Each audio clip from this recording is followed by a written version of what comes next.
All right. So, this week we are going to talk about designing a starting area. So the first half of the stream tonight is going to be just talking about this, just general hints, general advice on making a starting area for your game. And then after this, I'll actually get working on mine. And so the second half of the stream is going to be just actually working on the game. And I'll talk about whatever comes up as we do it. And if you have any questions, if you're stuck in some ways on your side, just ask away, and we can look into this. So, let's begin. So, let's design the first of the main areas of our game. I decided that for the example game, we will begin with a small vertical slice type area that will allow me to talk about a lot of things at once. It'll be a town and an explorable dungeon all at once. So the town on the surface with NPCs to talk to and quests to take, and the sewers below to act as an introductory dungeon. The two will be interconnected and will serve to introduce the player to the game's overall gameplay loop. This is going to allow me to talk about vertical slices, about designing a city, about designing a game's introduction, and designing a little dungeon all at once. That doesn't mean your game's beginning should take this exact approach. It just happens to be very useful to show off a lot of things quickly. So first, let's talk about a vertical slice. A vertical slice is a game industry term that usually references a kind of very polished prototype for a game that shows bits of everything, like a proof of concept. Usually it's kind of an internal demo meant to show what the final game is going to be like. So fully polished and containing all or most of the game's features in a small package you can quickly demonstrate. It would normally be the kind of thing you use to pitch a game to to a publisher, for instance. It could be made from one small section of your game, picked to look really impressive and feel self-contained. The goal of the vertical slice is this early preview of what your game is going to look like once it's all done. So that's what a vertical slice is normally. But for our purposes, considering this game is meant to be small and simple and mostly for the purpose of practicing design, a vertical slice here just means a small section of the game that's built like a microcosm of the larger game. So in a sense, we're really making a polished prototype area. So what are the advantages of starting the game on something like that? A prototype or vertical slice, if you're using a new game development tool that you haven't really used before, or if you're building a new engine, it means building this one area is going to force you through most or all of the features the full game will need, so you can figure out and solve problems early on. It front loads a lot of problem solving to the start of your development. So you can figure it all out. You can figure out what you're missing. You can figure out things that aren't quite working right at the beginning. Also, it's going to bring design issues early. So if you're experimenting with special or unusual game mechanics, this first prototype area is going to act as a playground for you to experiment in that space. So you could find problems with your idea here and figure out solutions for them. It's much better to see problems like this as early as possible. The longer it takes before a big problem shows itself, the harder it might be to figure out. And also, it's going to result in having a presentable, playable version of your game early, so you can start getting feedback early as well. Now, if your game, the game you'll be working right now, for the workshop, if this is your first RPG project, you should consider making this vertical slice area into the whole game itself. Once it's done, instead of expanding the game past this area into a much larger, wider game beyond, you should consider instead turning inward and adding to the area itself, adding more content to it, polishing, and making that one area the whole damn game. This is probably not what I'll do for my example game, because I want to include an example of a world map and side areas and all this. But it's very possible that this vertical slice area that I'll be making will end up being the most polished, content-rich zone. And the rest of the game past this starter area might just end up as like sketches of areas, just detailed enough to communicate design concepts, and not really going much further. We'll see. I only vaguely planned the game past this, so I'll be playing it by ear. Yeah. Yeah, if your game is small enough, like the vertical slice is just the whole game. The whole point of a vertical slice is that it feels like it feels like a small version of the whole game anyway. So if you're making a small game, then yeah, that vertical slice can be the whole thing. All right, so I'll be going into more specific advice about building a starter area now. But before I do, is there any questions about vertical slices? So in the case of my game, like I said, it's going to be both like a vertical slice, but it's going to be in the form of a city. So let's first talk about. Let's just talk about cities in general, since that's essentially what I'll be making here, like JRPG cities. So I kind of went a little bit into sort of the gameplay loop of RPGs in the first big stream. So I'll be repeating some of that here a little bit. If you remember the 3 pillars here: management, exploration, and strategy. So in JRPGs, cities usually have a very specific purpose for the player. They're the safe spot you return to between adventures, where you rest your party, gather information, upgrade your gear, and buy supplies. They're the heart of your game's management pillar, where you prepare for the adventures ahead. Now, NPCs, or non-player characters, in other words, random folks you can interact with in a game, will of course fill your town. The various denizens of the town will give you advice, either about the game's general mechanics and concepts, or about nearby points of interest you can find when you're exploring outside town, either as soft advice or explicit quests. They're also great for fleshing out your world's setting, or mention background events related to the game's ongoing plot. Town NPCs are a great way to foreshadow some of the bigger threats nearby, help the player anticipate some of the nastier enemies they'll soon face, or so they can stock up on the right supplies or make changes to their equipment. Of course, they will also help reinforce your game's tone by being charming, funny, hopeless, tragic, weird, etc. Every NPC is an opportunity to give both information and to reinforce tone, right? Now, you must be careful about long-winded dialogue in towns. Unless your game is very dialogue-centric, or unless you're very confident that your writing is very compelling. I would say even if your writing is compelling, you have to be careful about this. When you speak to an NPC who isn't an important person, part of the game's story, if they have multiple pages worth of dialogue, you can feel a little bit like you're stuck talking with them. I would be very careful whenever a random city NPC has more than 2 dialogue boxes worth of talking to do, especially if that NPC is in a crowd. A short 1 or 2 line phrase in a single page is ideal.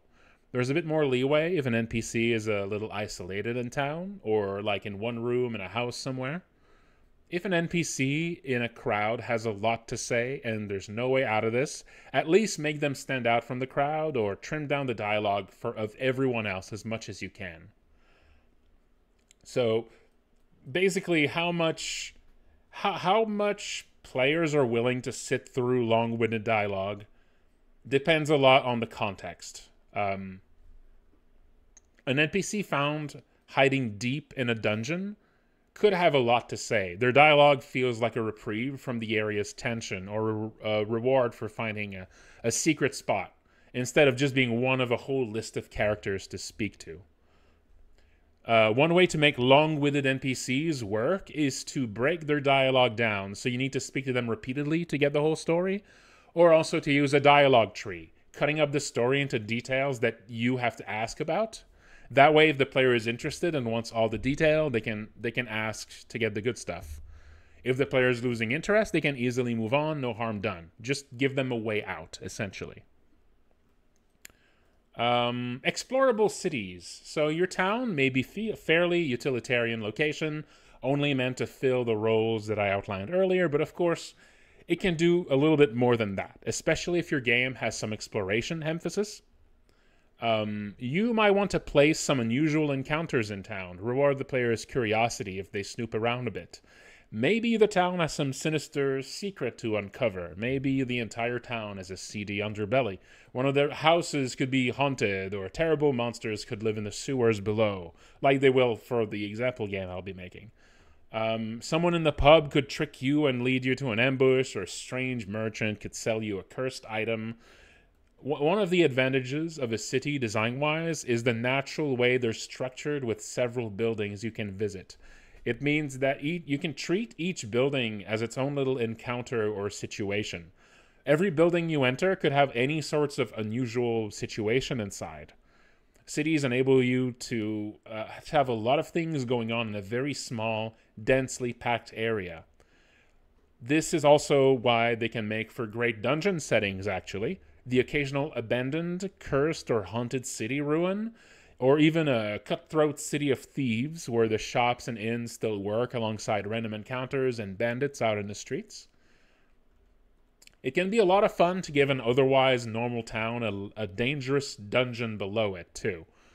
Sewers are great for that, of course, or catacombs under a church, or maybe castle ruins attached to the city, or a dungeon under the castle. Sometimes a city's dense slums can do this job, too.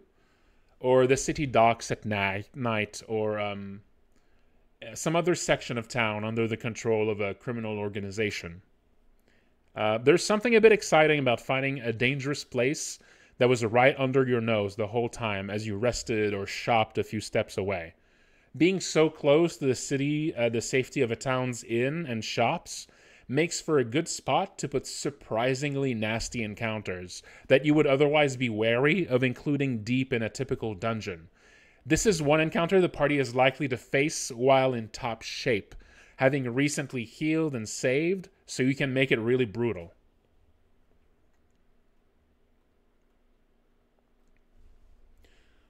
So that was some general stuff about cities. I'll take a short little break, and then we'll talk more specifically about building your first area.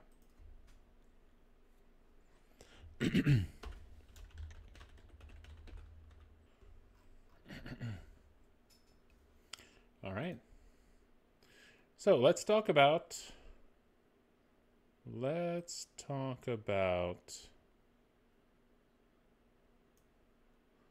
building your first area. So, the city that I'm designing... Actually, first, before we start, is there any questions about the city stuff?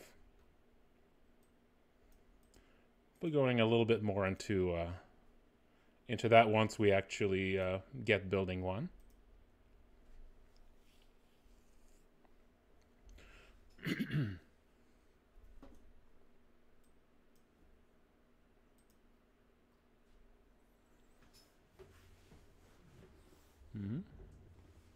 Okay, so the city that I'm designing for the workshop game is a bit more specific, although it's going to serve as the typical role of a JRPG town. It's also going to be my game's only city, and more importantly, it's going to be the game's starting point. And a game's starting location is very important. You must be particularly careful about all the design decisions you make here, because they will form the player's first impressions. A lot of your players' habits in your game will form as they look around this place. So as you design the game's starting point and its surroundings, it's important to ask yourself, what are the habits you want your player to adopt as they play? Whether your starting location is a city, a dungeon, or some other place, this is always an important thing to think about. Every interaction in the first 10 minutes of your game will teach the player something about what to expect for the rest of the game. So use those first 10 minutes very carefully. Here are some things for you to think about regarding your game's first area. First, early exploring. So I talked about some of this last stream in last Sunday. So how much do you want your players to explore? Is your game filled with secrets? This is about the three pillars again. If you're kind of leaning into the exploration pillar for your game. If exploration is one emphasis for your game, if you want your players to feel curious and search every room for secrets, it is crucial that you reward their curiosity early and often. And so I'll repeat the advice that I gave, kind of jokingly, but not entirely jokingly gave last time. Put at least 2 secrets in the first area they explore, maybe even 3.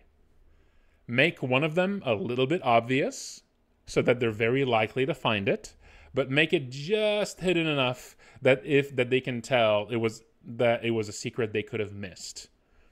Then put the second secret not too far from the first one, but hide this one better. The first secret will pique their curiosity just enough for them to find the second, and once they find the second secret, they're locked in. Now they'll be expecting secrets. And you can be certain that they'll investigate just about anything they find suspicious. And then if you put a third secret in this first area, an even more carefully hidden one, if they find that one, now they'll be obsessed with secret finding. You will have made them paranoid about missing secrets. Maybe this is something you want. They will have learned an important lesson. This game will reward them for being curious. They'll immediately form a habit of snooping around as soon as something looks odd, and they'll be actively looking for clues in the environment whenever they explore someplace new. Early NPCs. So this is kind of like writing advice, even though, I don't really call myself much of a writer. You could kind of think of this as, people were asking me like for writing advice. And like I said, I'm not really like that much of a writer, but here's some writing advice I can give you here for writing NPCs. So do you want your players to speak to every character they meet? Do you want them to pay close attention to every NPC dialogue and never mash through them? Of course, it really helps here to just be a good writer and to have good characters, but that's not really usable advice other than you have to practice writing. You'll get better at it by doing it. But if you want your players to form a habit of speaking to every NPC they encounter and to pay attention to what they're saying, it comes down to rewarding your players for doing this early and often. So this is really the general advice for this entire section. Reward your players for doing the things you want them to do. This is one of the core parts of game design. You don't need to leave them guessing. You don't even need to be subtle about it. When the player does something you want them to do, reward them for it. So, if you don't want your players to ignore your NPCs, make sure the first few random characters they speak to when they start playing are some of the best you can do, and reward players in various ways for paying attention to them. One early NPC might literally just give the player a free item. Another one might tell them a crucial piece of advice. One might just be a really fun kind of weirdo that's interesting to interact with. One NPC could hint about a secret nearby that you could not have possibly found without the hint, like some completely invisible item that you can get by searching a random object in the background, stuff like that. Make them glad they decided to speak to this guy.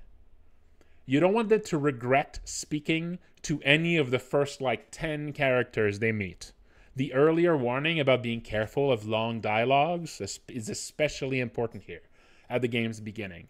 You want players to trust you that you won't be wasting their time with dialogue. Trust like this is earned, and those first 10 minutes or so are crucial for this. If you're not confident in your writing and you don't necessarily want to focus on NPCs, then make sure most NPCs have few words for you. Keep your NPCs to a minimum and be as short as possible with them. If your game is more dialogue-centric and long-winded NPCs are something your game embraces, then just make sure those first few ones are some of your best stuff. Make them surprising, entertaining. If any of them is less eventful, it might be worth to push that one away from the game's start to make sure the player is very unlikely to speak to that more boring guy in the first 10 minutes of free roaming play. Maybe it's a character that doesn't really stand out from the crowd and is later pointed out to you once you want them to notice them. Maybe you need to complete some minor tasks before the real longer dialogue unlocks, and early on they just have a few words for you. If you absolutely cannot do this, because one's character information is just so important, it needs to be given right at the start, then you need to trim that dialogue down as much as you can, or figure out a way to make it interesting. A boring, long-winded interaction early in a game is a disaster. Avoid this at all costs. Look Outside has one such interaction early in the game, which I think is one of my biggest blunders design-wise in the game, as it exists right now. Your dialogue with Aster on floor 2 in Look Outside. He's a fairly important character in the game, and he appears very early, and he has a somewhat basic, hard-to-read personality. He sounds like an academic a little bit, and he gives you a lot of exposition. Now, it could be worse. Most people will get to Aster past the first 10 minutes of the game, after you've had at least a few battles, and potentially already visited 2 or even 3 other locations. And also, most of what he says is relegated to dialogue options, so the length of the dialogue is in part controlled by the player's interest in asking questions. But even with all of that, he still represents a very early encounter that completely stops the game in its tracks to deliver a huge wall of exposition. If you played the game, try to remember what it was like to speak to him the first time. Maybe for you, you were already very invested in the game, and so maybe it wasn't too much of a bother, but I would bet that to a lot of you, speaking to Aster felt a little bit like you were trapped. You didn't really feel ready for a wall of text just yet. The game hadn't really won you over enough by that point. I would guess that most of you, even those that did feel trapped speaking to Aster, did not feel nearly as trapped when speaking to the Freds or to Jasper or Beryl, even though they have a similar amount of dialogue. Part of this is the Freds and Beryl have more personality to them. They give a better first impression and makes you curious about what they have to say. But a lot of it is just because they appear deeper into the game. By this point, you're invested in the game as a whole. You're invested in the story. You've already been piecing together a lot of it in your head, and you're hungry for more pieces to help fill that puzzle. So those bits of dialogue feel more like a reward in itself, while Aster's dialogue, it feels more like a chore. Like the game is giving you homework. Okay, you have to understand this now. So ideally, I would change Aster somewhat to shorten your first interaction with him. So let's think about this. What could we do to improve that encounter with Aster? One thing I could just push Aster to appear later in the game. I could make it that your first interaction with him is shorter and simpler, and maybe you have to return to him later for him to tell you about all the exposition that he has to give you, right?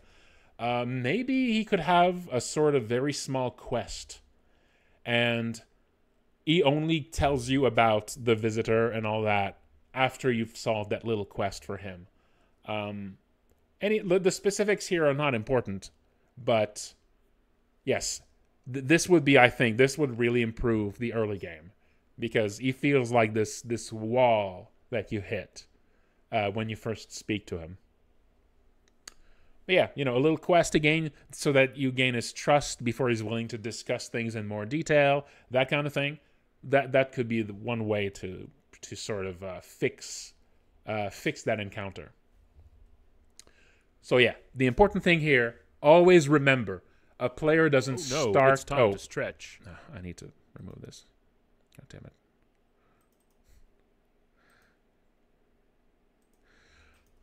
The thing to remember is, a player doesn't start invested in your story.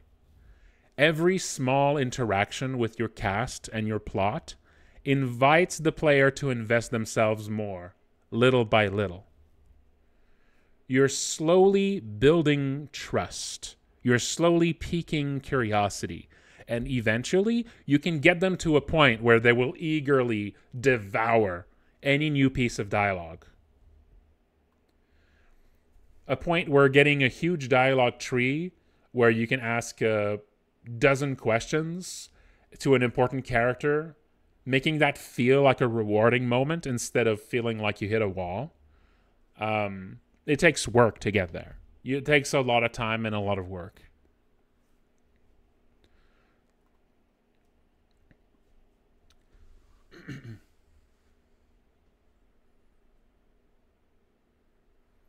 Oh yeah, of course. I mean, like making him a bit more interesting would work too. And there's, you know, there's a lot of ways to get there. But I feel even if he was a bit more interesting, that would still be it's still a lot to ask of a player this early on in the game, possibly just 20 or 30 minutes into the game. Sure, Ludiak.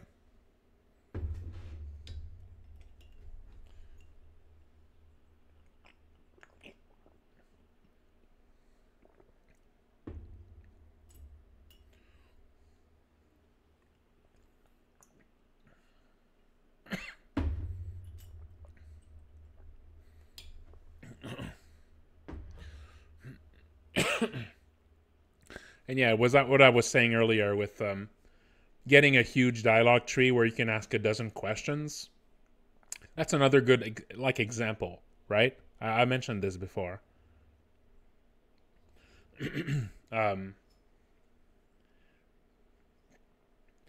Like that encounter, like for one of the perfect ritual endings that I'm not gonna describe too much in case some people haven't like gotten to the end.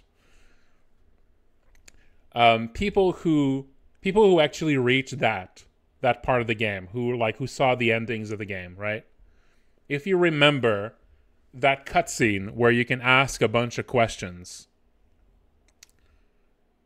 I think that's a really good example of something that really works at the end of the game once the player is, once a player is really invested in the story. Something like that really works. It feels like a reward. It feels like a culmination. Finally, you have a chance to learn the things you want to learn, But imagine if that cutscene where you can ask all these questions, imagine if it happened in the game's first half instead. Right? That would have fallen so flat. That would have been awful. That's a really good example of something where it can only work at the end. Like, you need to build investment and interest into the game's mysteries for a long time for something like this to actually hit, Yeah.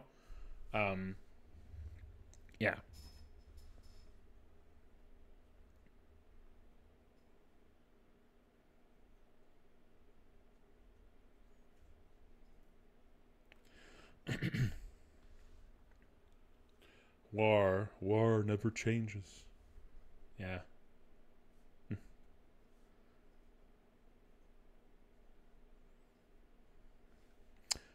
All right, but yeah, that was the part about NPCs. That's as far as like writing advice.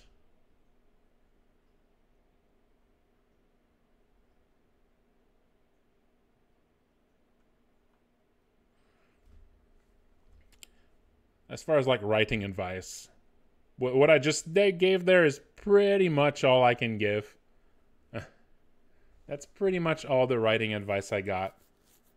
Just always keep in mind that it takes work for players to actually get along for the ride.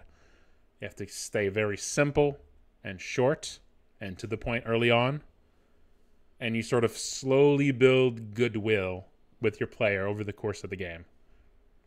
Of course, if you're very confident in your writing, you can actually hit your players with walls of text right away. But if you're very confident in your writing, then, you don't really need that much. You don't really need this advice too much. But I would say, even if you're very confident, you should probably still be careful about not making your players feel trapped. But, it's going to depend on the kind of game it is, of course. Some games are just writing, and that kind of adjusts people's expectations about what they're playing. Yeah, I'll be making some NPCs today. All right. So here's more things to think about for your first area, for your starting area in your game. Is your RPG the kind where any objects on tables and counters and walls can be examined for a small description? If you want your players to get in a habit of looking at everything, similar guidelines apply for NPCs in exploring. Make sure to reward them for being thorough. They should find useful or interesting things when they examine objects in the first few rooms of the game. Again, if you want them to be examining everything. If everything they look at gives generic lines or no text at all, they're likely to stop spending the time to examine stuff entirely. Don't just give generic interaction text for the sake of it. Think about using those bits of interaction to imply a bit of story about the people who live nearby. Use them to flesh out characters in subtle ways. Like, for instance, one character's home could, when you examine the items on tables and stuff, they could be described as dusty or barely used if the character doesn't spend a lot of time back home, or they could be described as meticulously clean if the person living there is very orderly. That kind of thing. You get it.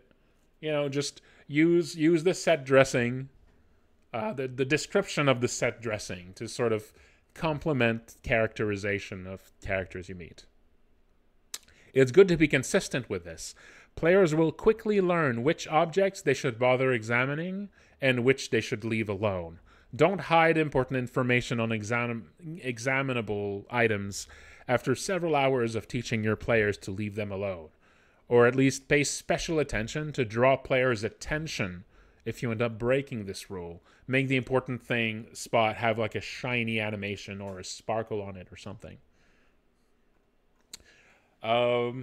It can also be a good idea to place very few expensive items in one of the first shops players will see, or really just other reasons to backtrack later. Items they can't possibly afford until a bit later on. This is a practice you can see in many games, and for good reason. It gives your players something to look forward to. It helps to drive home that they're starting out poor and they can't really afford the good stuff yet. It gives players a personal, self-driven goal and makes them eager to accumulate some money. It's a satisfying moment for them to later return to the shop and get those pricey items. Some players might even devise plans to get access to those items early if they found a good scheme to get rich. This isn't just for shops either. It could be a good idea to give players reasons to return to the starting area for other stuff, like maybe an NPC met in an early area is looking for an item that he can only find much later. Or maybe a big mysterious door is locked. Stuff like that remain at the back of the player's mind is a great thing to set up early for a reveal later on.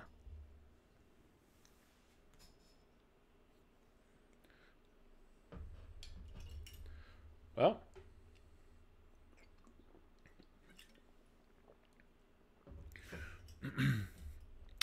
so yeah, that was it for all of the talking, all the prepared talking about working on an early game area. The rest of the stream, I'll just be working on actually putting together this early area. Let me just set this aside. If are there any questions? Are there any questions?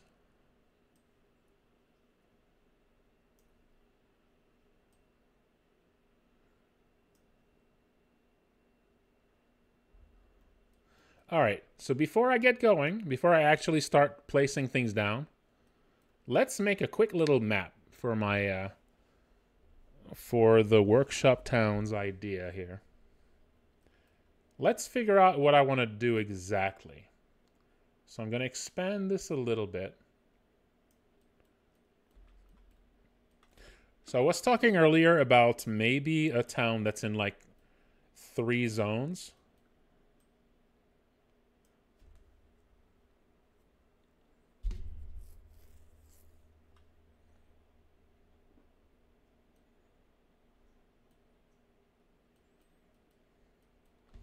Do you have a preferred way, time to introduce players to more technical things like battle mechanics? Oh, that's going to depend on how important it is in your game, I suppose. To the Kiwi. I don't think you should worry about things being a little cliche. But there's a lot of ways. Just something being animated draws attention.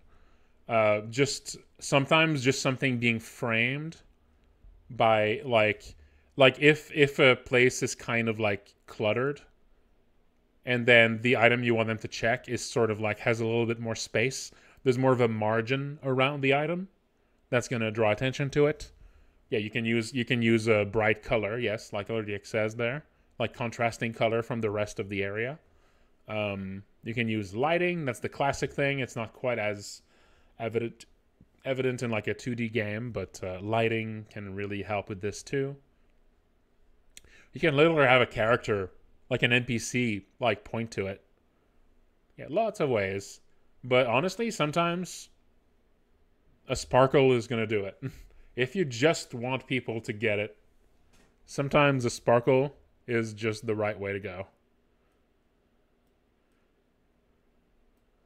Yeah. Okay, so let's figure out this map. Let's figure out this map here. Now, there's one thing, there's a general thing about level design that I myself struggle with a little bit. It is how to not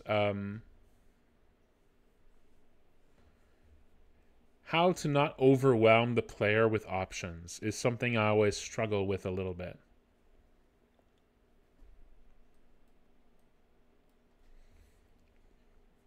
Tutorial dungeons, I would say if your game is like really, really dense with mechanics, then a tutorial dungeon makes sense to me. It depends on how dense. If the game is like really dense with mechanics, a short tutorial dungeon makes sense. And if it's not too dense, I would just spread it. I will just sprinkle the tutorial elements.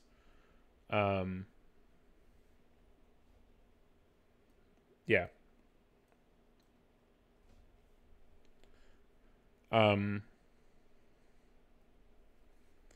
Also, I mean, another thing too is like learning things as you play the game is one way to keep things interesting.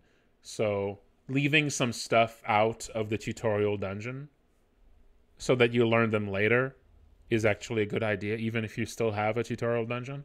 Because when you learn things, it feels like the game is getting, it feels like the game's getting more complex, So I think leaving things for after the introduction dungeon makes sense either way.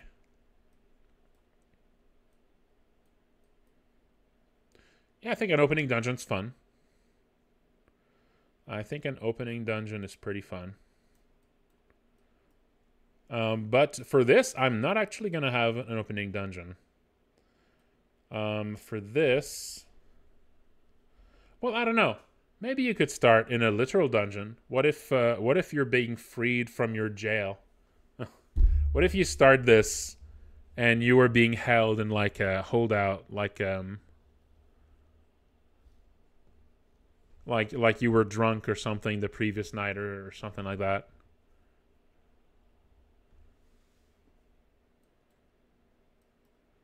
You know, like they were keeping you in a cell. Hmm. Yeah. Yeah, in the drunk tank. Yeah, you were in the drunk tank. That'd be kind of fun. Let's think about this. Let's think about the exact. Maybe you start. Maybe you could start in a section of the sewers in this. Maybe you're maybe like the game starts and you're currently like dealing with a mission because the plan was that like you kind of have like this sort of mercenary job in the city, right? Again, this is going to be a very generic dungeon, a very generic RPG that I'm making here. I'm not recreating the wheel. I'm trying to just take very basic, simple ideas and just sort of execute on them, and just try to make something compelling, even with just the basic assets and basic ideas. So yeah, I think maybe you start this and you're like currently doing a mission, and maybe that way it's going to kind of show. That way, there's going to be combat really early, of course, and it's immediately going to show you like how to bring back like a quest to the quest board. So you're gonna have like things to do that are you're already going to be sort of in that loop of bringing something back to the quest board, and then you can go like visit your own house. And you don't start in your house; you just go there. So you're kind of going to like discover your own house. I think I kind of like that. So yeah, there's gonna be three main city areas, I think. And I'm going to use those city areas being locked away to sort of have the game start simple and get more complicated. Like to expand a little bit over time, I think. Okay. You're going to start in this section here. And I'm not yet sure. I'm not so the city itself is probably going to look a little bit generic. Again, that's just going to be how it looks. So how is it going to look here? I'm thinking just maybe like 8 buildings. There's going to be like a sewer access. Maybe it's just going to be like just a couple streets. Maybe it's kind of like a slum a little bit.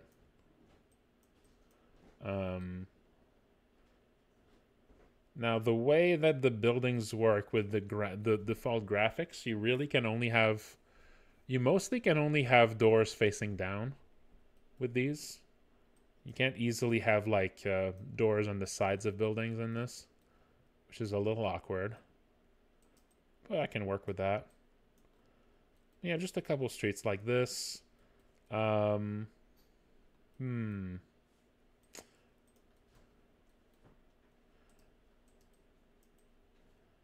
Maybe some sort of quest board in the middle. Maybe like a market. Maybe like a street market or something. We can buy stuff. So maybe like the middle street is a little bit wider. And there could be like little stalls. And this could be sort of where you can buy stuff. Now, part of the idea is that like this is like a city that's occupied by demons. So you got these demons. There's going to be little demons all over the place. And they're going to be like some sort of occupying force.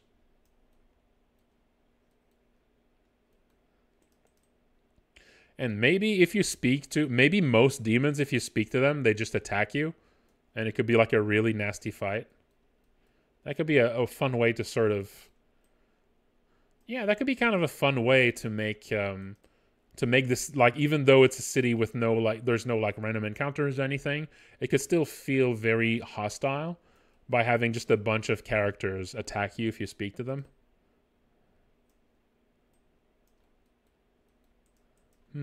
That could be fun.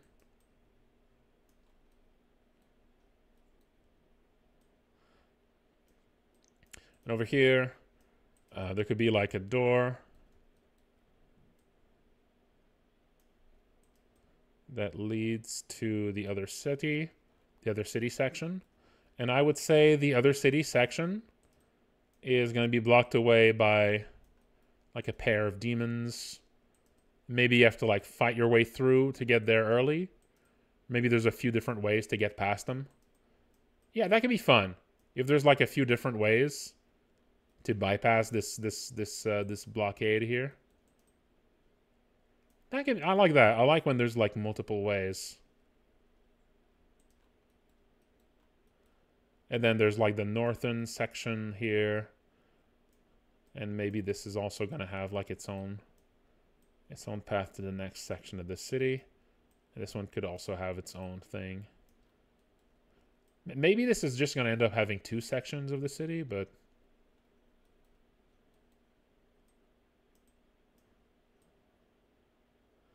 yeah, I'm not sure yet about the layout. Still kind of figuring it out here. And maybe you can actually leave the city here. And being able to leave the city is going to be kind of like your main goal here.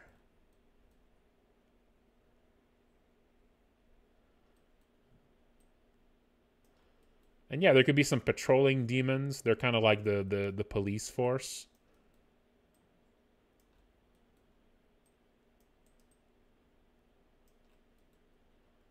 I'm not like this could be a bit bigger too. I'm not sure.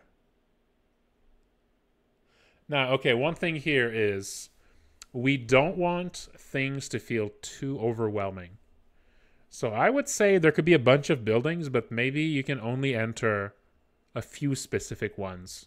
Maybe you can really only enter a building if you have a task to do inside it or something, or if you live there. And otherwise, maybe your the actual stuff you can do would be a bit more limited. And of course, you would have an actual access to the sewers, which would be the first actual dungeon. And the sewers would be like an actual, it would be a dungeon with random encounters. Yeah, it would be like a general dungeon with random encounters. So it would feel much more hostile to go through the sewers than when you're there in the city. There could also, one of the ways past this guard here could also be through the sewers. So maybe the sewers would have some sort of secret path that lets you bypass this and reach the other city sections. You need to like find your way through this maze to get up there. So as long as you don't have a pass, to like freely use those gates here, movement between the city sections would be kind of a puzzle, or at least it would be like difficult. So that could mean like getting passage through these would be like a pretty good reward, because all of a sudden you don't need to go through a bunch of random encounters every time you want to move between the city sections. I like that. I like just like this being not just a shortcut, like not just a shortcut for just to let you explore elsewhere, but it's more like it's really just a money saving thing, and also time saving thing.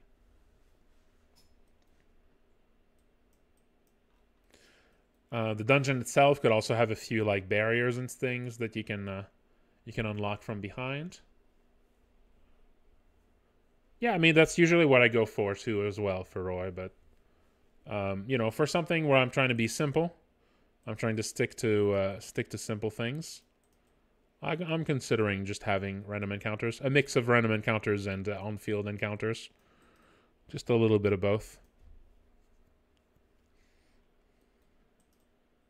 I don't really mind random encounters that much, as long as their frequency isn't too bad. I don't really mind them.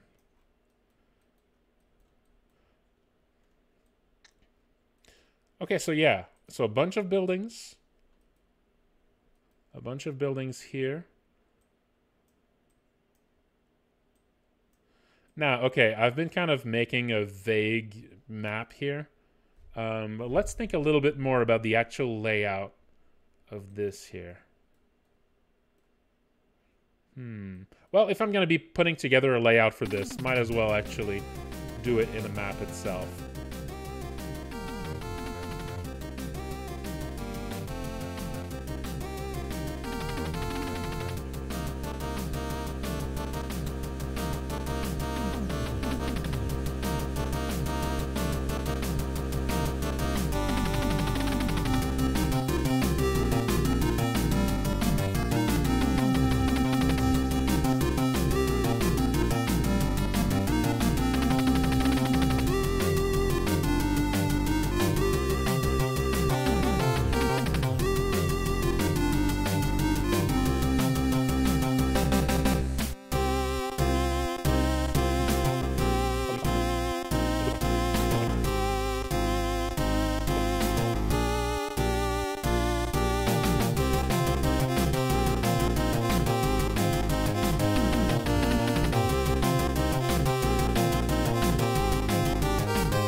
There's a lot of little details that I don't like about the aesthetics of the basic tile set, but that's fine.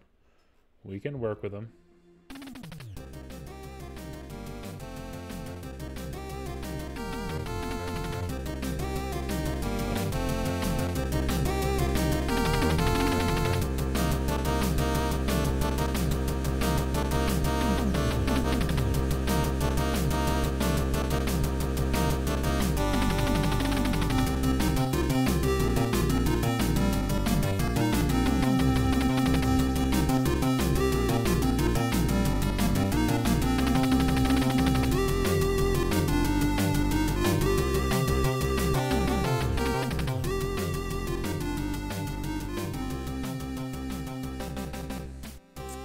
I like this. Yeah, these buildings just don't look very good stuck so close to one another like this.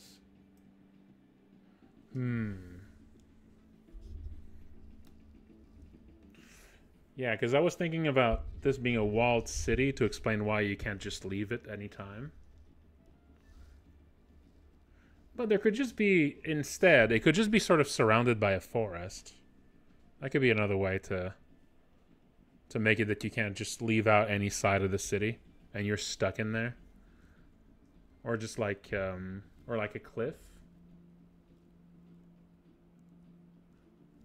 Maybe a cliff would work too, as a way to sort of force you to stick to one side of it.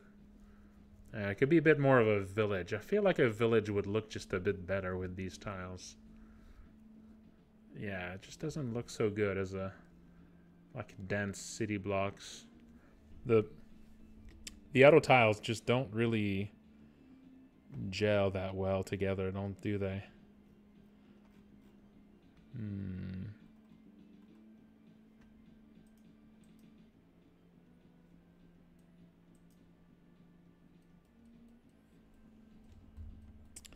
Let's figure out more of a more natural sort of larger layout a bit.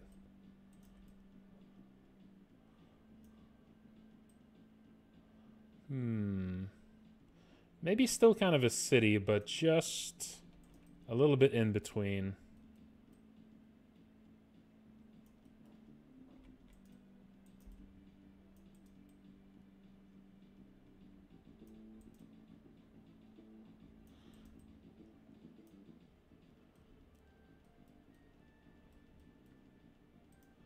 Maybe more like,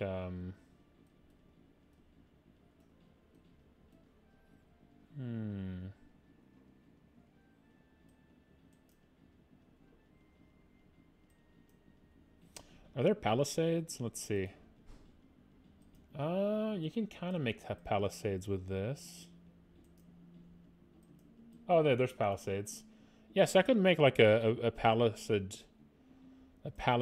kind of village. Yeah, that might be possible.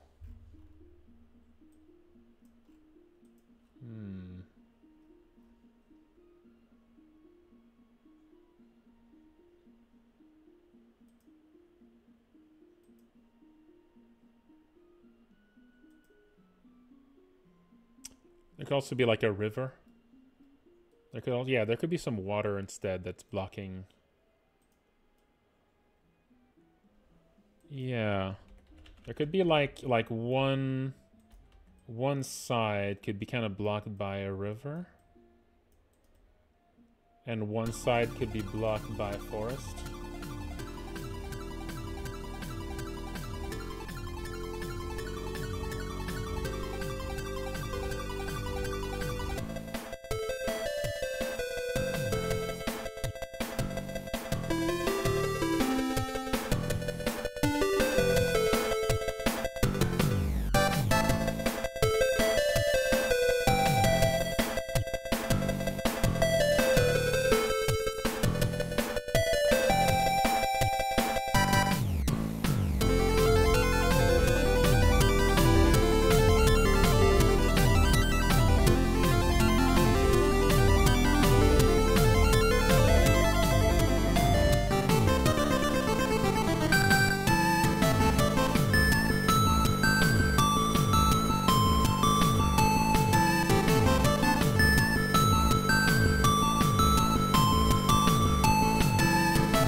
Maybe there's like this. Like maybe this down here is the normal way to cross. But if you cross from up here, maybe, oh, there could be a fun thing here where on this side, it looks like this forest area is filled up. But there's like an obvious like hole in the wall there. But if you enter from above here, maybe from here it like shows like the inside of the forest. And it's like a secret to enter this bit. And that could be an alternate entrance into the sewers. That's fun.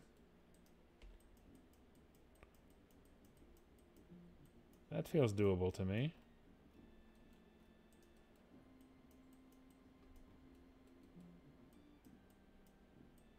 Something like that.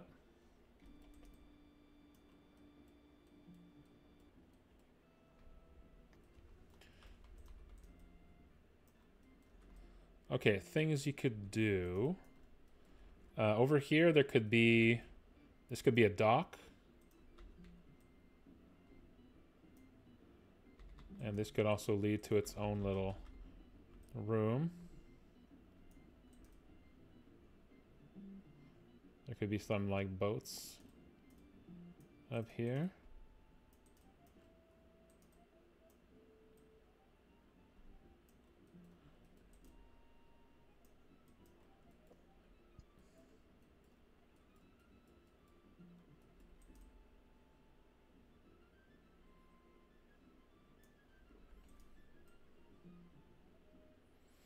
And maybe there could be an entrance here, another entrance to the sewers.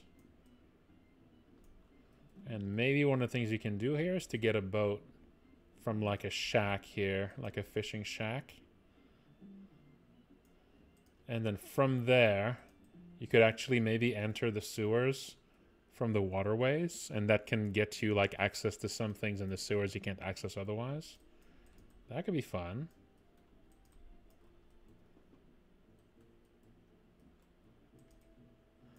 That could be fun. Okay, what else? What else could we build into this?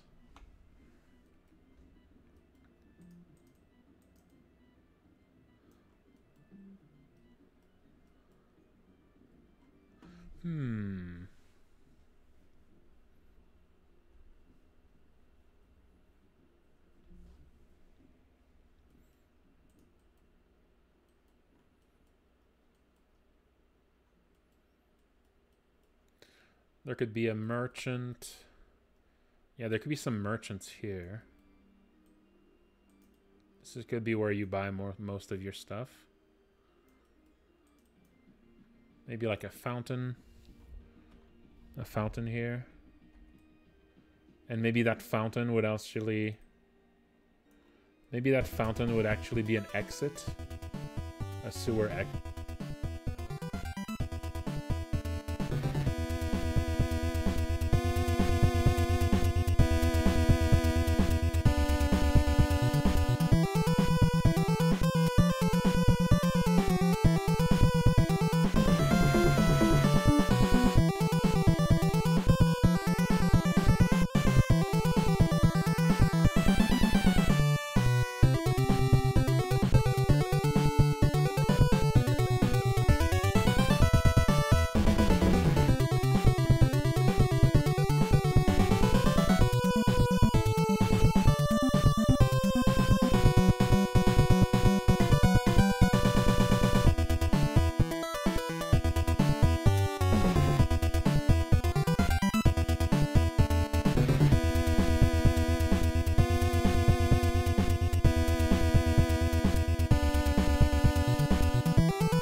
They did have auto tiling, but it's more just the shapes, the higher definition assets that are still these giant squares. Like, it's just a weird mixture of high level of detail versus low level of control. You know? This is Castlevania 4. This is Castlevania 4.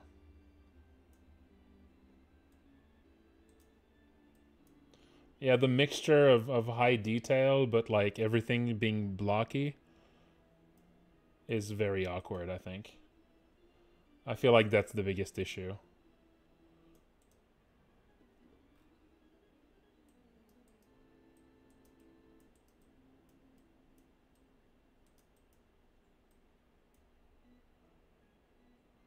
Yeah, a little bit.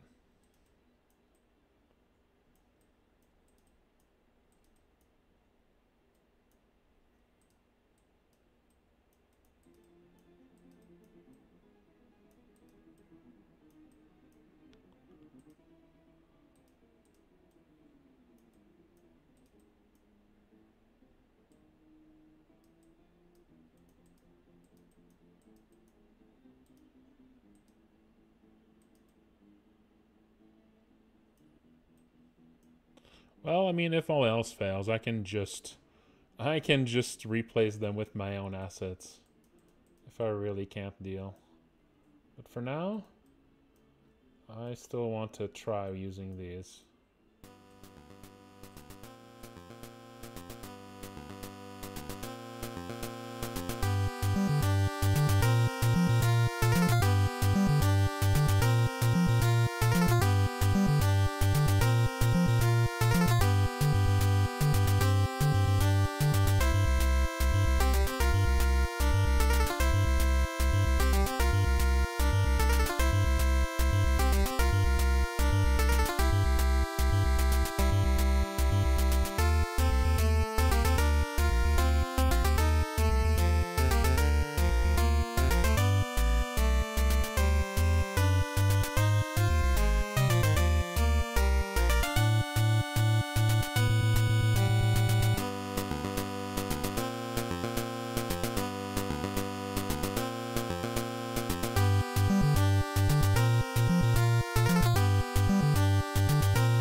Okay.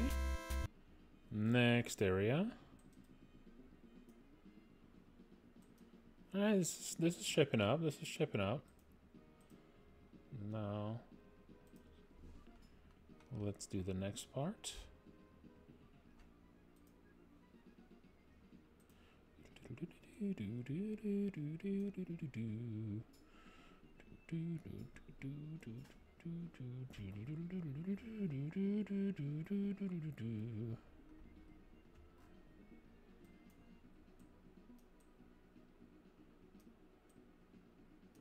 Actually, I could... The little secret I put here, I could actually hide it in this room here.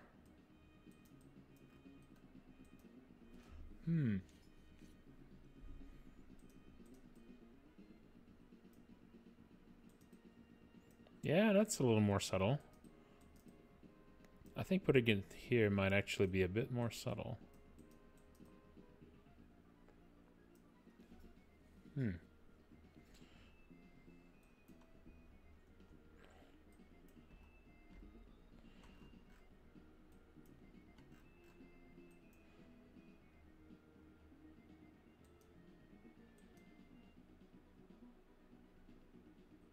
No, I don't know. I mean, I don't really have that specific of a plan, to be honest. I'm just playing it by ear. I might just stick to these assets, or if I get really stuck with using these, and I really struggle to make something interesting, then I might switch. But for now, I think I'm good.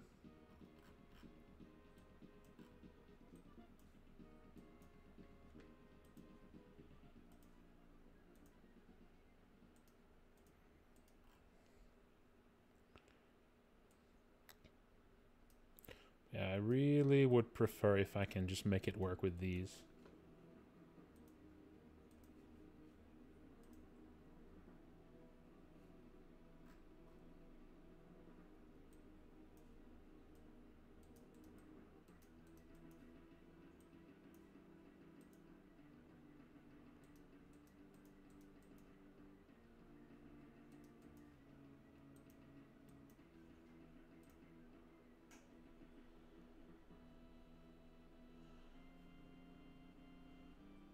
I don't have that many thoughts on that, to be honest. I mean, it looks alright. Some people really dislike it. I think it's fine. I mean, I think I prefer... Yeah, of course it's pixel art.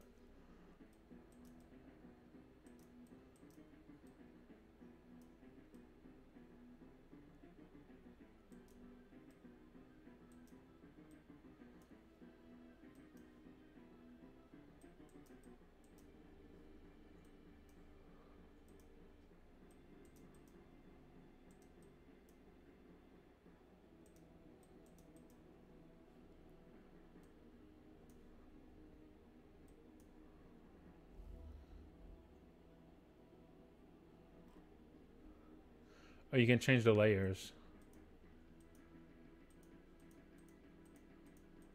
These are the layer buttons up here.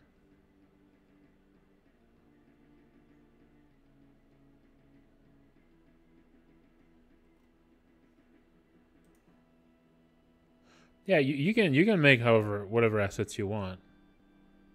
You can make whatever assets you want. I'm trying to limit myself here, but it's just for my own sake. You don't have to go for these for a limitation like that.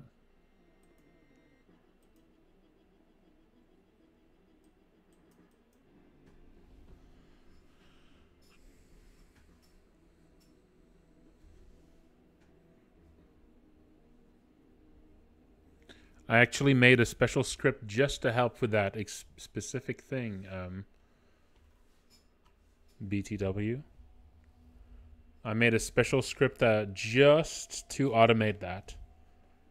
If you check the workshop channel on my Discord, there's a pinned download there that is a script for Aseprite. And if you use that script and you follow the instructions for it, I made up a whole thing so that you can make a game with smaller assets, like maybe like 16 by 16 tiles, and you keep all of your assets at the lower resolution in a separate folder. And whenever you're done updating you're done updating an asset, you can just go into File, and you can just run the script, export RPG Maker assets, and it automatically scales it up and then places it in the right spot in the actual project to automate this whole thing. Yep. You still need to run this script every time, and it needs some setting up, so download it and follow the instructions on it on how to set it up. But yeah, if you set this up, it should be fairly simple. I use this for most of my projects, most of my RPG Maker projects. This is how all the assets in Look Outside are set up.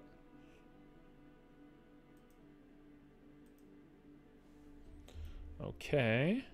So yeah, I like this. And I like the entrance here being in a little side thing here. I think that's nice and subtle. I like that.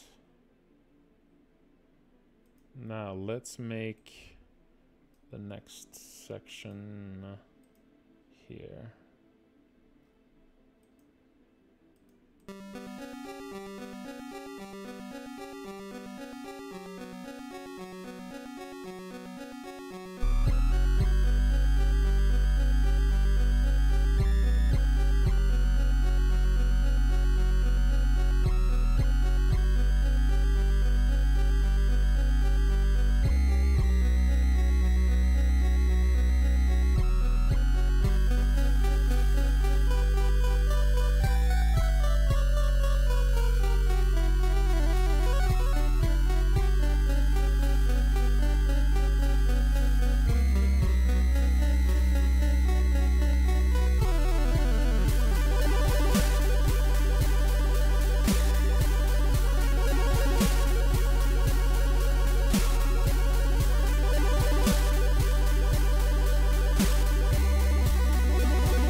Recommendation on a fight per room ratio.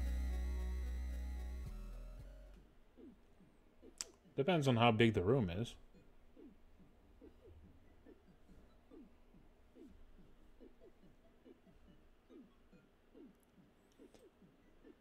Maybe one way to think about it is think of it like one fight between each like point of interest of your room might be a good way to think about it. Like on average, between each point of interest of a room, you have like one fight. I think that's a pretty good like general guideline, I think. But that doesn't really work if you have super dense. Yeah, something like that.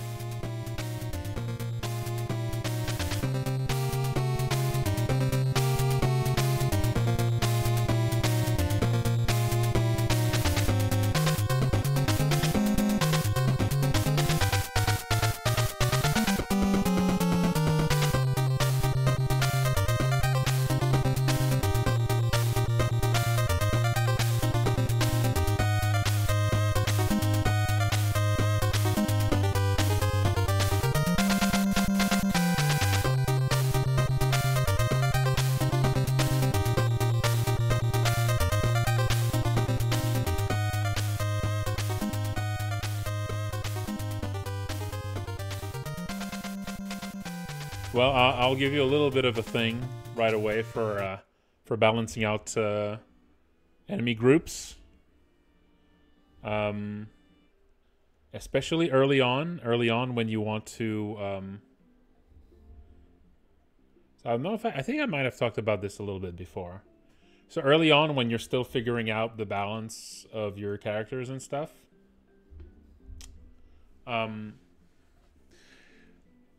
Think of enemies in terms of enemies that die in one hit, enemies that die in 2 hits. Especially for like early game enemies. So give enemies HP according to like they are going to die from 1 or from 2 hits. Or maybe some of them from 3 hits, from like an average, like, you know, whichever is your party member that has like sort of an average amount of health. Yeah, give him health according to this. 1 hit or 2 hits.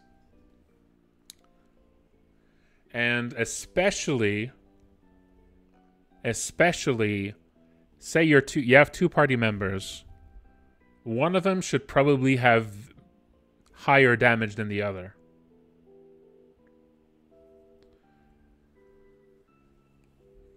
I would say early on, most of your enemies, especially when you're fighting like groups of enemies, actually...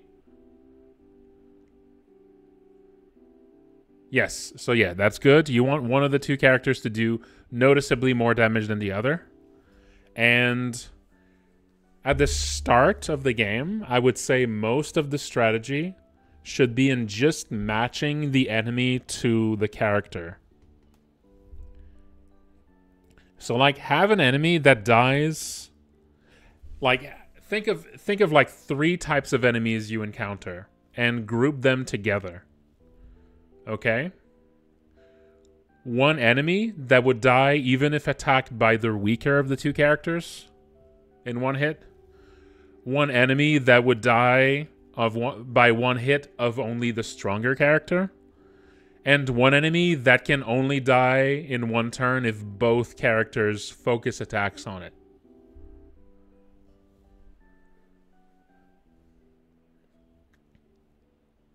Think of it that way. That, like, the strategy when facing those enemies comes down to how do you reduce the damage this enemy group does as quickly as possible, right? And so it's all about just reducing the amount of damage those enemies do. Yep, that's the whole point is how to reduce the enemy damage output as quickly as possible. You just you distribute your characters to attack enemies and just match the characters properly and make a decision on, okay, wait, is it worth it to have both of them team up on this one guy if this guy does way more damage than the others?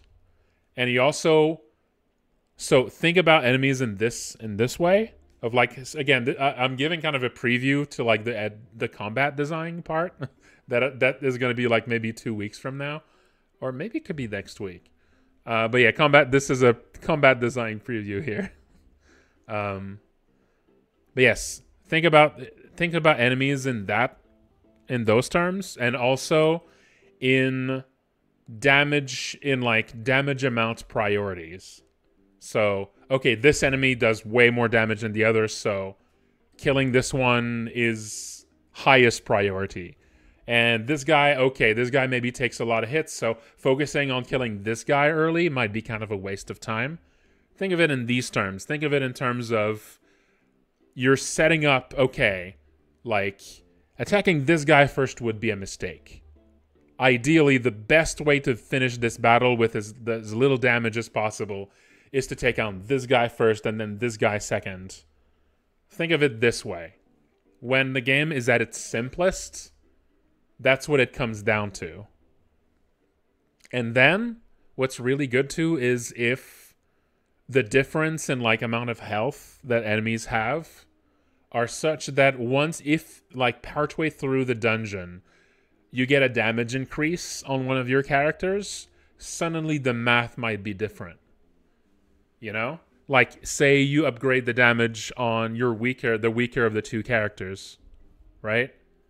Now suddenly maybe this guy can now actually kill the medium enemies in one hit. So now you can actually adjust your strategy. So stuff like this, where the difference between the two is enough that you can feel your strategies shifting a little bit, and your ability to like take down the enemies while taking the least amount of damage gets better over time as you gain more tools. And of course, if you have special abilities, you can choose to like use abilities to kill an enemy fast because you need to, you know. So this is how you should think of it. When I talk about enemy design and counter design, it's going to be, I'm going to give sort of like enemy archetypes, and it's just going to be a way to think about enemies so that you can make like enemy groups. And think about, it's going to be just kind of an easy way so that when you start designing enemies for an area, you kind of have a starting point. Those archetypes can be really useful to just quickly make up a bunch of enemies. Because those enemy types, you can just mix and match them, and there's a bunch of ways to combine them that just makes sense no matter what the enemies are. And then you can just mix that with status effects and damage types and blah, blah, blah. Yep, there you go. This is the fundamentals of turn-based combat. Just the basic, if you strip down, this is going to be when I talk about combat design, this is kind of what it's going to be about. Unlike just the fundamentals of RPG combat, if you strip down everything else, if you remove like all the gimmicks and all the extra little things and all that, and all you end up with is enemies have health and they do damage, and you have health and you do damage, and that is actually enough to have strategy. You don't actually need more than this. And at the start of the game, before you add more like features and things to your characters, and before you start introducing more complicated enemies, those fundamentals can be all your combat is, and it works. It's actually enough to make it work.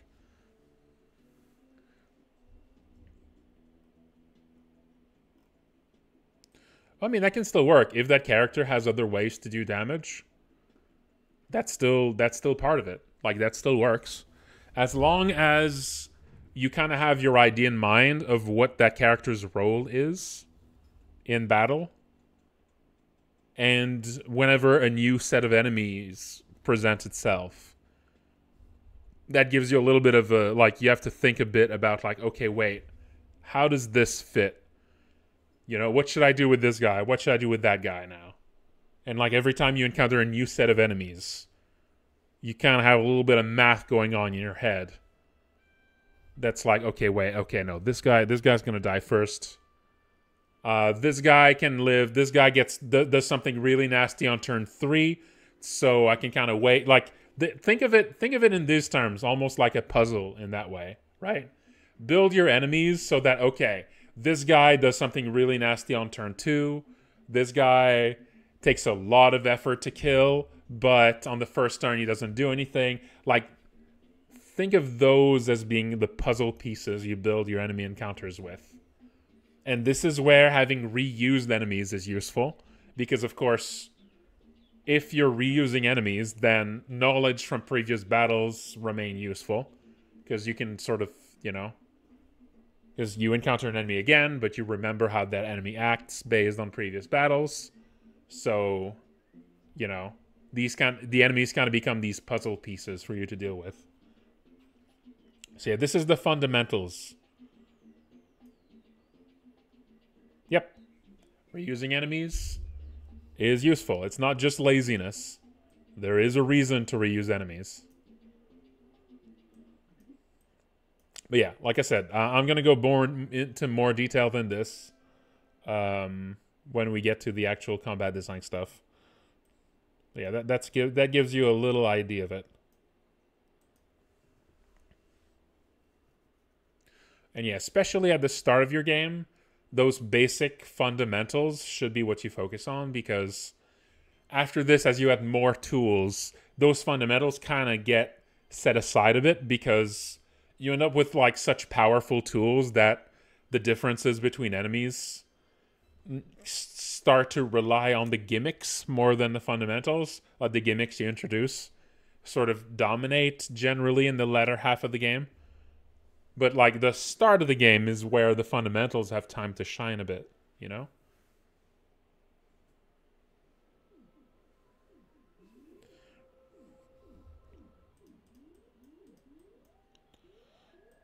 But also, I mean, yeah, no, palette swaps are actually useful too, because a palette swap means, like, when you see a palette swap, you know you can at least partially reuse the information you remember. And so it's kind of like, you know this is going to be different.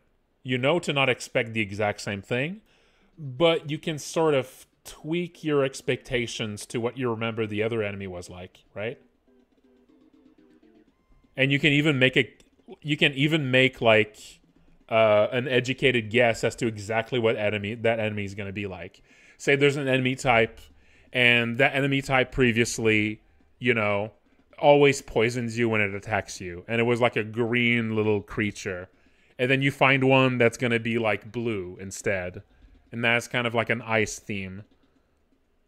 You can just kind of figure out, well, maybe like this general archetype of enemy is all about status effects, and so maybe I should just expect that he's going to still do always a status effect, but it's going to be like the freeze status or sleep status or whatever status effect has that color theming, right? So yeah, you can just kind of make an educated guess when you see a palette swap. That means even though you kind of have to figure out a new enemy, you're not starting from nothing. You have like a general hint. And you can just kind of put two and two together. So I think you should not, you know, don't set aside palette swaps.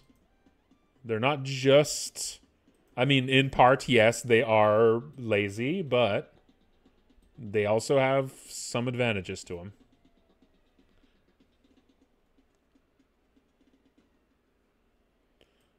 Yeah. The humble palette swap. Yes. Ah, the humble palette swap.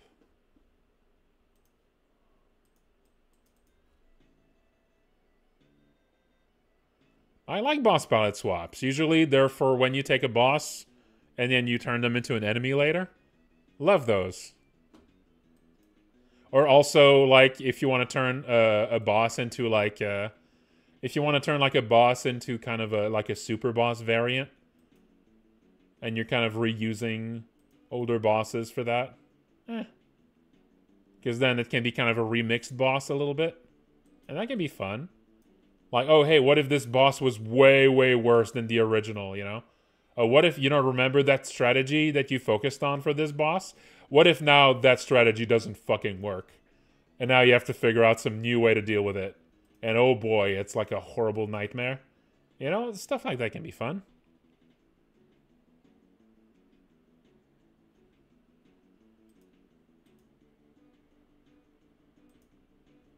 Yeah, I kind of like remixes. I think remixes of enemies can be fun. Just don't squander them, Just don't squander them.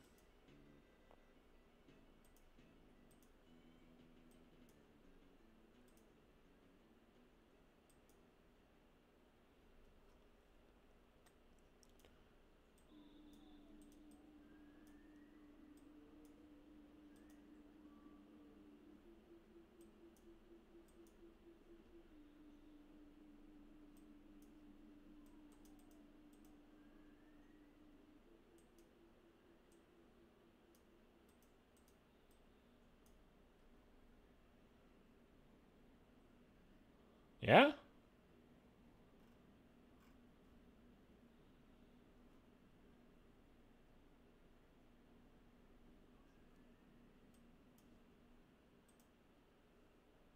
Yeah, little plot twist. Using a reused sprite to lull you into a false sense of security. Always nice.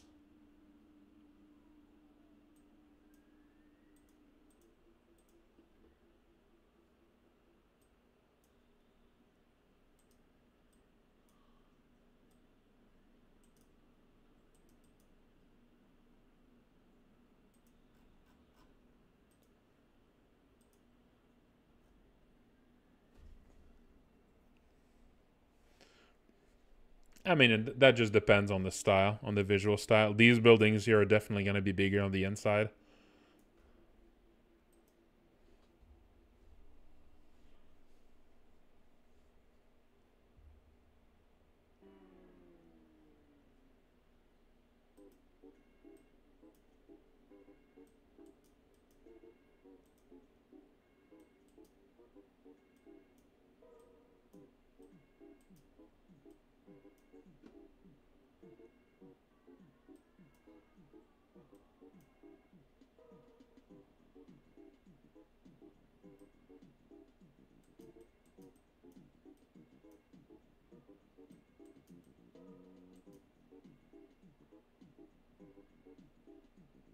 So this should actually be possible to get up here.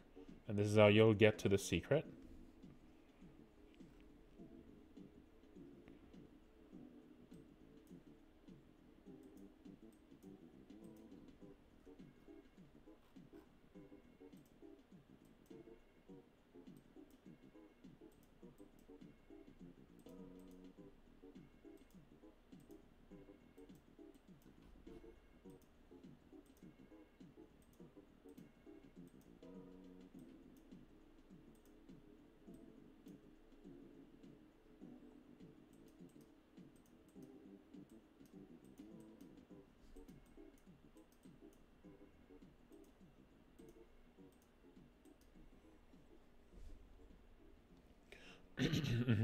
Those are always fun. You can actually think of those as a bit of a puzzle, too. Like goading you into using a bunch of resources before, and then it turns out it was a big waste. And then maybe an actual fight happens after. And you might have actually used up some important resources and wasted them on that dumb guy. Yeah. I mean, that doesn't always work. That doesn't always make sense. That only really works in a game where you have very, very fragile resource management. In most RPGs, doing this wouldn't actually have much of a visible effect because you just have a lot of resources. Most RPGs don't have a huge focus on resource management.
Okay. Oh, we got a basic layout for the village now. Took me a little while. It took me like an hour and a half or so.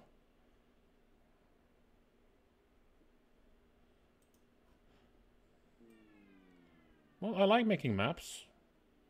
I would say like the general level design is something I like more than like the actual map making, especially when I'm using an unfamiliar set of tiles, but I still like it.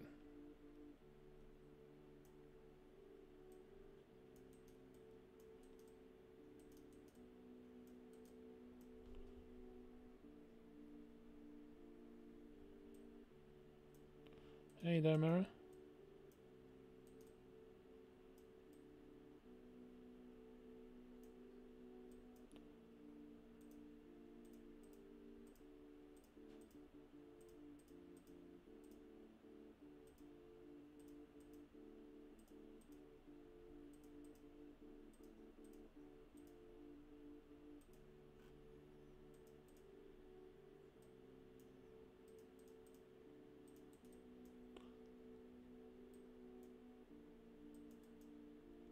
Hello, hello. Hey, Acorn1010. How's it going? Thanks for the raid. I appreciate it. Making some level design right now. How you doing?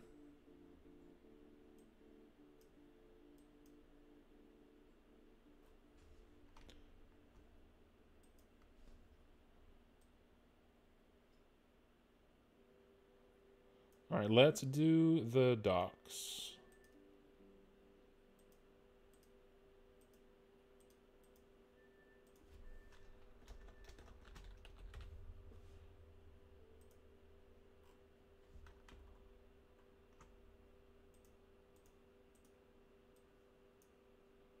Yeah, I really like level design in general. Mapping depends. Mapping itself.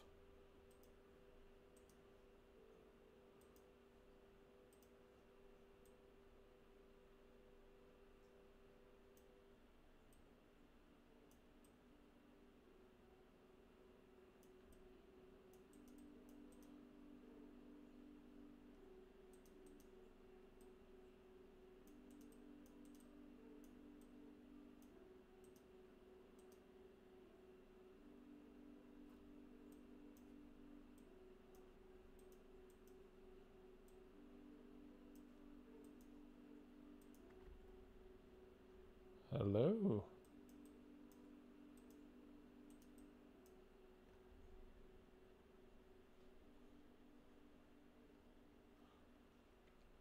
I tend to start with a mock-up when I make tile sets.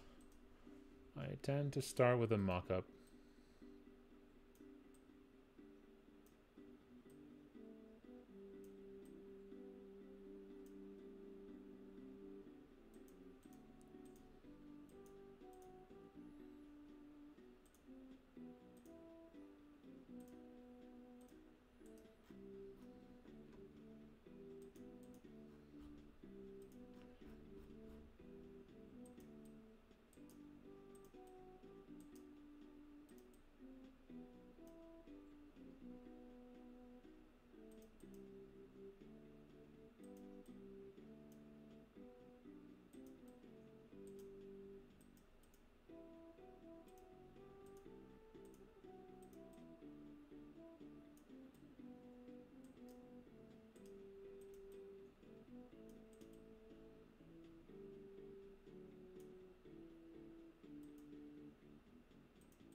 Hmm? Yeah, this is Earthbound. This is the Earthbound soundtrack.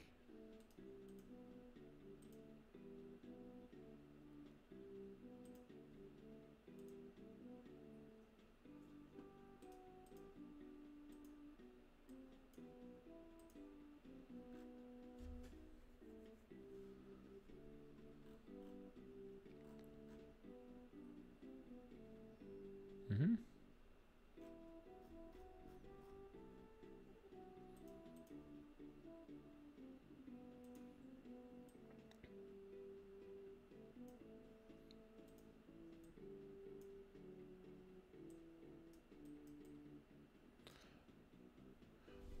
Hello, Buenos Omnium. So I'm doing a little workshop on RPG game design, and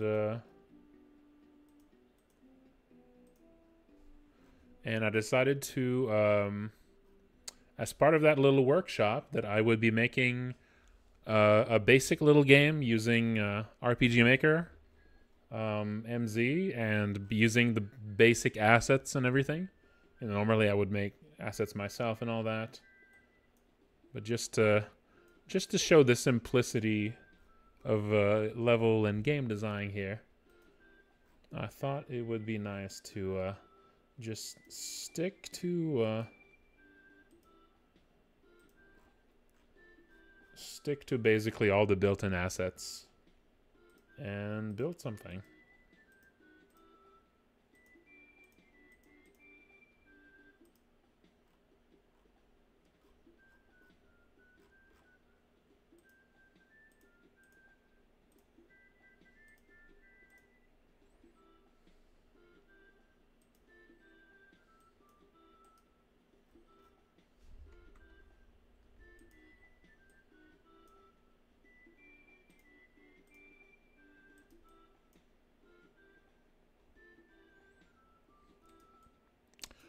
Well, I was thinking of making the NPCs now, but turns out that making the maps was taking a little longer than I expected. So maybe it's gonna be next time. We'll see.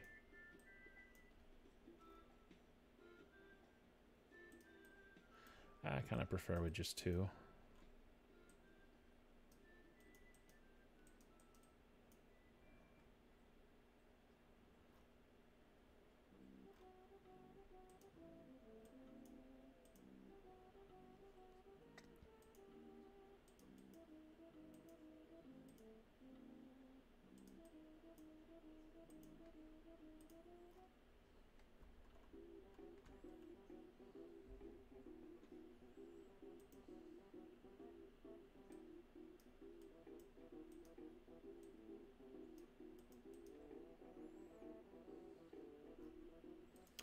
Oh, it's really weird that they didn't put in like dark. Yeah, it's weird that they didn't put in like dark water for this tile set. I don't know why. That would be a pretty useful thing to have here.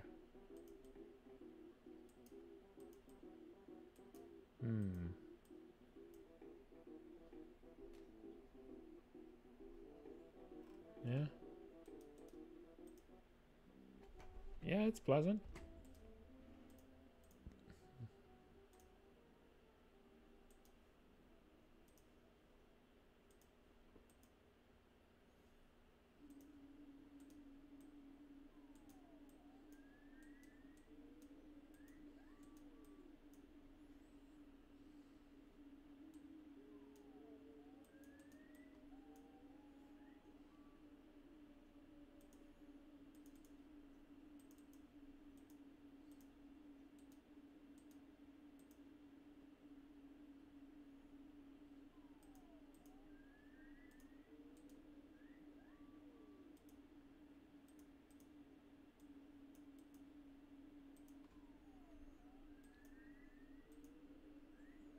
It's gonna be where you can get that little boat.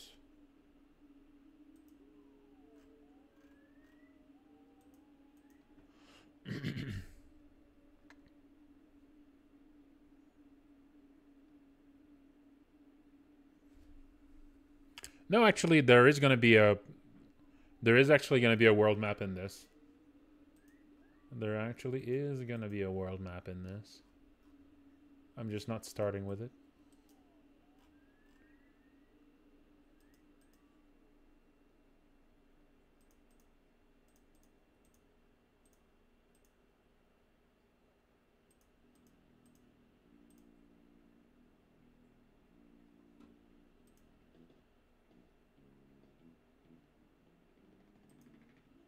No, I like them. But you know, for if you want to make something that feels small scale, like you know, like a horror game that mostly happens in one place in one location, then you're generally going to want to stay away from world maps for those. Yeah. And a lot of my, I mean, like Malison too is you know, Malison is obviously also trying to be sort of a small scale thing.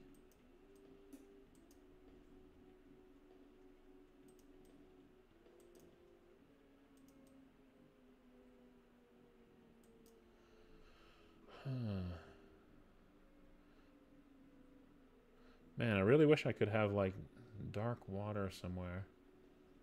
So I could...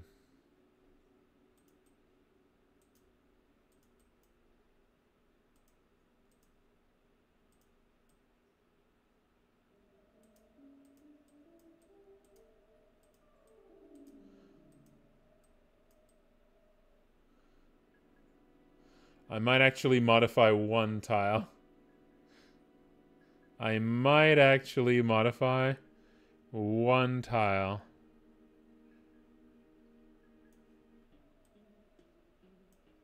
So that I can have like deep water. That you can't go in with the boat.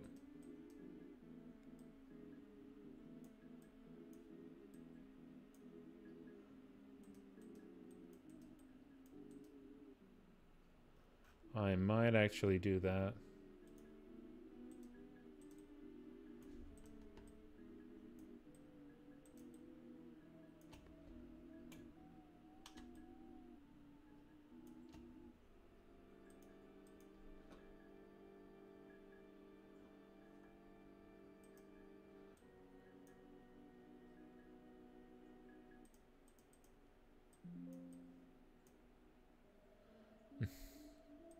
Of course.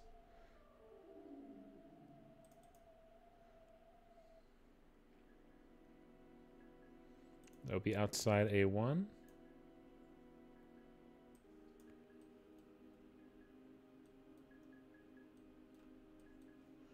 Let's see if maybe they already have this somewhere. Yeah, they have this.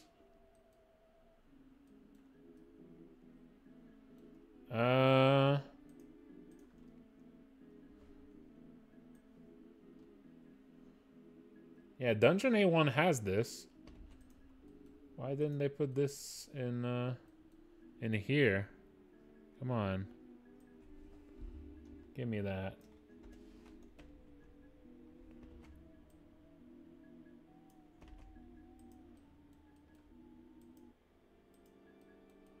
And maybe also this one? Copying this one over? There we go. Yeah, that's going to be way more useful.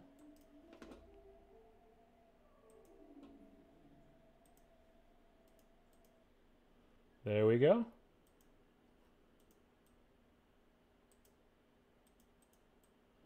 There we go.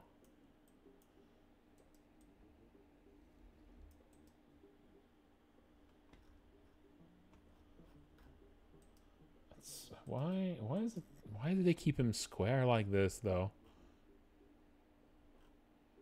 Also, why is there like a little shadow like this? Isn't that weird?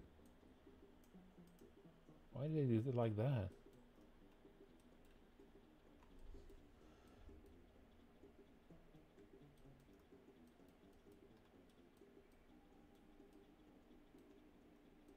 Huh. I guess it's supposed to be a hole, yeah.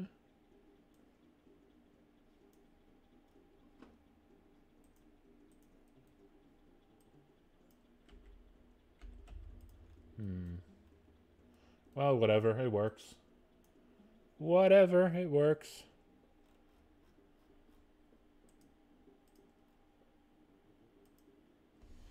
I'll move that here too.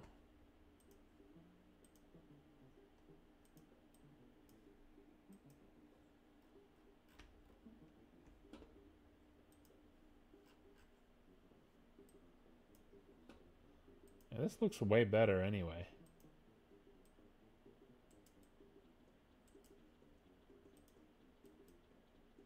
Yeah, this looks way better. Yeah.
I need to see if the water here is actually set up to use to handle the boat here properly. You know what? I can do the test right now. Yeah.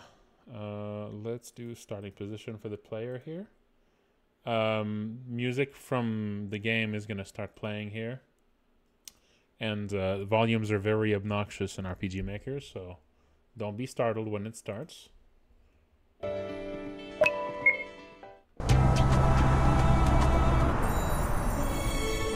Okay, good. So it does know to use the... It does know to consider the dark water here. Something that blocks movement. And it does know to also let me just go back anywhere here. I don't know if there's a way for me to prevent the player being able to come back to shore on just anything. I'm not sure if I can prevent... I guess I can just place blockers everywhere.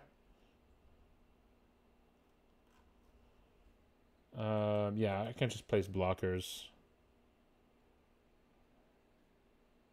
Probably.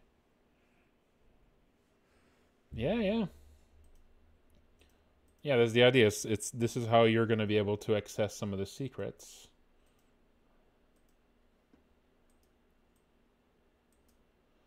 This is how some of the secrets are going to be accessed.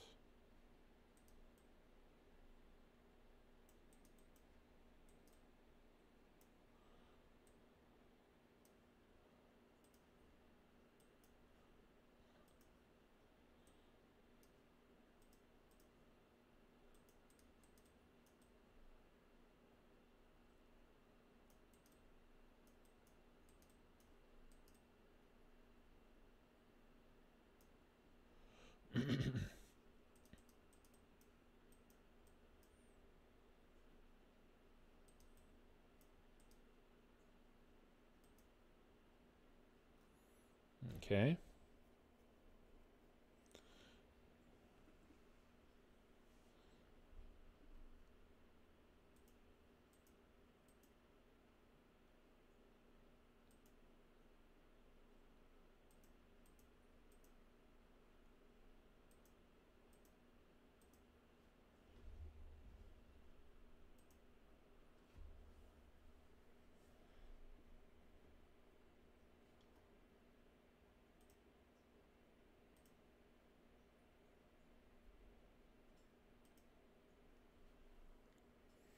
Yeah, nice. Okay.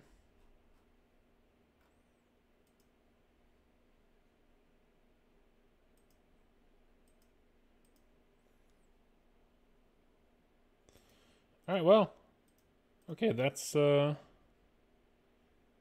is basically all of the surface of the city. And I guess, yes, on the next stream, um, this Sunday, I'll be building the dungeon and some of the city interiors, and also I'll be placing some NPCs. That should be fun. And the next main stream, so the next Friday stream, we're going to be going into combat design. Some of the stuff I've been talking about today. Um, so that should be pretty interesting. And that's going to be great because that's when I'll be designing the encounters for the encounters for the sewer dungeon. That's going to run underneath this whole place. So yeah, that should be fun. Yeah, it took me a little while to get used to using these tiles, but I think by the end, I got the hang of it.